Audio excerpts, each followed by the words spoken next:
પ્રાર્થના સંદેશ ન્યૂઝમાં આપનું સ્વાગત છે। સોનગઢ નગરપાલિકા પ્રમુખ પદે સારિકાબેન પાટીલ, ઉપપ્રમુખ પદે પ્રકાશભાઈ ગામિત તથા કારોબારી અધ્યક્ષ પદે હેતલભાઈ મહેતાની, શાસક પક્ષ નેતા તરીકે યોગેશભાઈ મરાઠા તથા દંડક તરીકે વિજયભાઈ વસાવાની વરણી। સોનગઢ નગરજનો જેની આતુરતાથી રાહ જોતા હતા તે સમય આખરે આવી જ ગયો। સોનગઢ નગરપાલિકાના પ્રમુખ ઉપપ્રમુખની ચૂંટણીની જાહેરાત થઈ તે પ્રમાણે તારીખ 5 માર્ચના સાંજે 4 કલાકે વ્યારા પ્રાંતના અધ્યક્ષ સ્થાને એક સભાનું આયોજન સોનગઢ નગરપાલિકાના સભાખંડમાં કરવામાં આવ્યું। નગરપાલિકામાં ભારતીય જનતા પાર્ટીની 26 અને કોંગ્રેસની 2 બેઠકો છે। આમ ભાજપના પ્રમુખ અને ઉપપ્રમુખ સામે કોઈ વિરોધી ન હોય।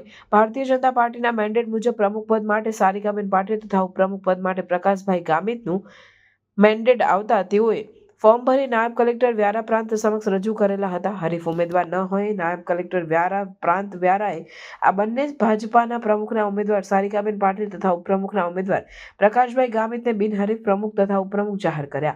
તે જ રીતે પાર્ટીએ નગરપાલિકાના કારોબારી અધ્યક્ષ માટે વોર્ડ નંબર 1ના સામાન્ય સીટના જીતેલા ઉમેદવાર હેતલભાઈ મહેતા, શાસક પક્ષના નેતા તરીકે યોગેશભાઈ મરાઠા અને દંડક તરીકે વિજયભાઈ વસાવાના નામનું મેન્ડેટ પાર્ટીએ મૂકતા સોનગઢ નગરપાલિકાના કારોબારી અધ્યક્ષ પદે આગામી સભામાં હેતલભાઈ મહેતા બહુમતીથી ચૂંટાઈ આવશે। આમ હાલ તો પાર્ટીના આદેશ મુજબ હેતલભાઈ મહેતા જ સોનગઢ નગરપાલિકાની કારોબારી અધ્યક્ષ નિમાયા છે।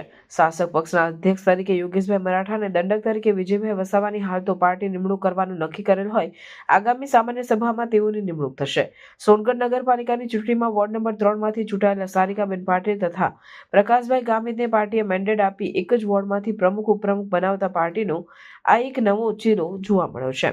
પ્રમુખ પદ માટે મહિલા સામાન્ય સીટ અનામત હોય અને ભાજપામાંથી 5 બહેનોએ ટિકિટ માંગેલ હતી। 5ની તુલનામાં સારિકાબેન પાટીલ બીએસસી થયેલ હોય તેમજ 11 મહારાષ્ટ્રીયન સભ્યો પૈકી 5 પાટીલ સભ્યો ચૂંટાઈને આવેલ હોય।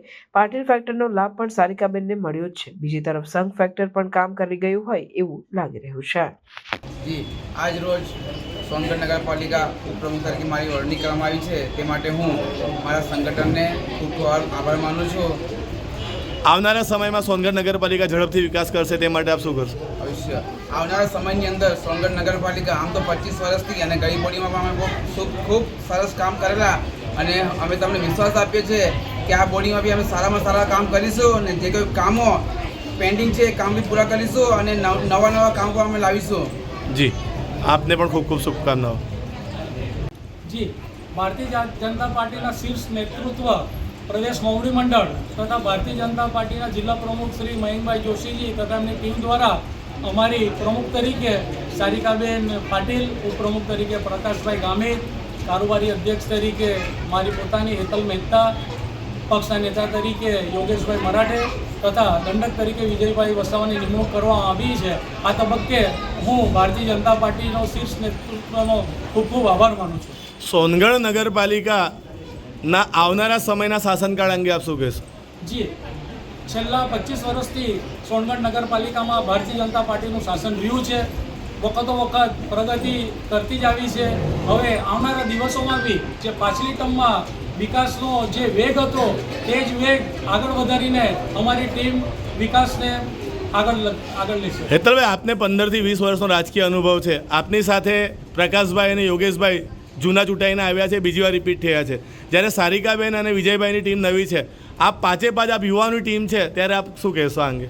જી મને સંગઠન ક્ષેત્રે છેલ્લા 20-25 વર્ષથી હું દરેક કાર્યકરોને સાથે રહીને ચાલું છું તથા પ્રકાશભાઈનો તથા પૂર્વ કોર્પોરેટર જે પણ જે ચૂંટાયા છે તે લોકોનો મને સાથ સહકાર મળી રહેશે તથા પ્રમુખશ્રીની આગેવાનીમાં આ જે બોડી આવી છે તે વિકાસના પંથને ખૂબ જ આગળ લઈ જશે અને સોનગઢની નગરીને ખરેખર સોનાની નગરી બનાવશે। યુવાઓની ટીમ આવી છે ત્યારે યુવાઓના જે વિષયો હતા કે સ્વિમિંગ પુલ છે કે જે બી અન્ય વિષયો યુવાઓને લગતા છે એ કેટલા ઝડપી પૂરા થશે? જી સ્વિમિંગ પુલનું કામ હાલના તબક્કે ટેન્ડરાઇઝ થઈ ગયું છે, ટૂંક સમયમાં શરૂ થશે તથા જે યુવાઓને ખાસ જરૂરિયાતની લાઇબ્રેરી હતી જેમાં તાલુકાના તથા નગરના દરેક ભૂલકાઓ જે છોકરાઓ છે તે લોકો અભ્યાસ સારી રીતે કરી શકે તેનું એક અદ્યતન લાઇબ્રેરીનું પણ નિર્માણ થઈ રહ્યું છે। જી આપની સમગ્ર નવી ટીમને અમારા તરફથી ખૂબ ખૂબ શુભકામનાઓ। Thank you. પ્રાર્થના સંદેશ ન્યૂઝની તમામ લેટેસ્ટ અપડેટ્સ માટે ચેનલને હમણાં જ લાઇક, શેર અને સબસ્ક્રાઇબ કરો।